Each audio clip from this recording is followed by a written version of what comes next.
नबील साहब, आपसे जानना चाहूंगी। पहले तो थोड़ा सा एग्जिट बेस के हवाले से आप मुझे कुछ बताइएगा। फिर ये भी बताइएगा कि हम इन तमाम चीज़ों के हवाले से जो एजुकेट करना चाह रहे हैं लोगों को, जो जो काम हम अपनी अपनी सतह पर कर रहे हैं, तो किस हद तक ये लोगों तक पहुंच पा रहा है, या आपको लगता है कि ये एक्सपीरियंस कैसा आपका जा रहा है ARYB ग्लोबल के साथ? अच्छा, एग्जिट बेस, पहले तो thank you very much for inviting in this show. और 14 अगस्त मुबारक हो पूरे पाकिस्तानियों को। सबसे पहले एग्जिट बेस के बारे में अगर मैं बताऊं तो एग्जिट जिस तरह से पाकिस्तान में अगर आप देखें ना, किसी भी कंट्री की जो बैकबोन होती है वो उनकी एसएमईज होती हैं। सही। पाकिस्तान के अंदर जो टोटल एसएमईज हैं वो तकरीबन 5 मिलियन के आसपास हैं। लेकिन इनका सबसे बड़ा प्रॉब्लम है कि अगर इन्हें ग्रो करना है ना, तो इनकी जो फाइनेंसिंग जो गैप है वो बहुत बड़ा है। क्योंकि हम्म। क्योंकि मसला ये है कि अनडॉक्यूमेंटेड इकोनॉमी बहुत ज़्यादा है, जिसकी वजह से बैंक से इनको फाइनेंसिंग नहीं मिलती। सही। तो एग्जिट बेस क्या करता है कि इस तरह की एसएमईज जिन्हें जो बिजनेसेस को अगर इन्वेस्टमेंट चाहिए, उनकी मशीनरी के लिए, कोई ई कॉमर्स है, अगर उसे इन्वेंट्री बाइंग के लिए कोई भी फाइनेंसिंग चाहिए, तो सही। एग्जिट बेस ये काम कर रहा होता है। ठीक है। ठीक। और जिस तरह से आपका ARY का प्रोग्राम है ग्लोबल बी के नाम से, मेरे ख्याल से इस तरह के इनिशिएटिव पाकिस्तान को और पाकिस्तान के बिजनेस कम्युनिटी को आगे ले जाने में बहुत ज़्यादा हेल्प करेंगे। हम्म। और किसी भी कंट्री की ग्रोथ जो है ना, वो उनके बिजनेसेस से ही होती है।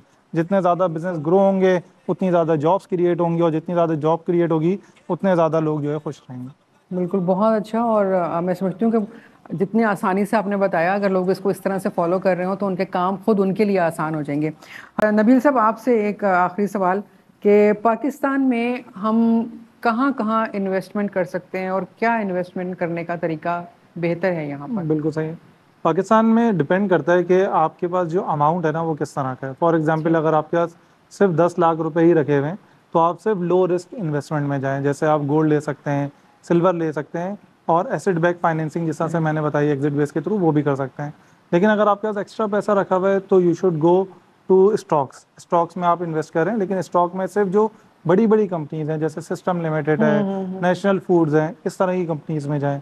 और इसी तरह से अगर आप और थोड़ा सा पैसे ज़्यादा हैं आपके पास, एक्स्ट्रा रखा हुआ है, और आप रिस्क लेना चाहते हैं, जो न्यू बिजनेसेस आ रहे हैं पाकिस्तान के अंदर, उसमें आप इक्विटी बेस मतलब पार्टनरशिप बेस इन्वेस्टमेंट लें। क्योंकि बहुत हम्म। सारे बिजनेस जो दुनिया में अगर आप देखेंगे ना, यूएस वगैरह में, तो यूएस में स्टॉक में जो टोटल पॉपुलेशन है उसका 62% लोग स्टॉक में इन्वेस्ट करते हैं और न्यू बिजनेसेस में इन्वेस्ट करते हैं। पाकिस्तान में ये परसेंटेज 0.1% है। लोगों को अवेयरनेस ही लोगों नहीं को है। अवेयरनेस ही नहीं है। तो वही तो ये अवेयरनेस डिपेंड हम करता आप है लोगों कि को दे रहे आपका हैं। किस तरह का जी पोर्टफोलियो बिल्कुल। है, किस तरह का रिस्क एपेटाइट है।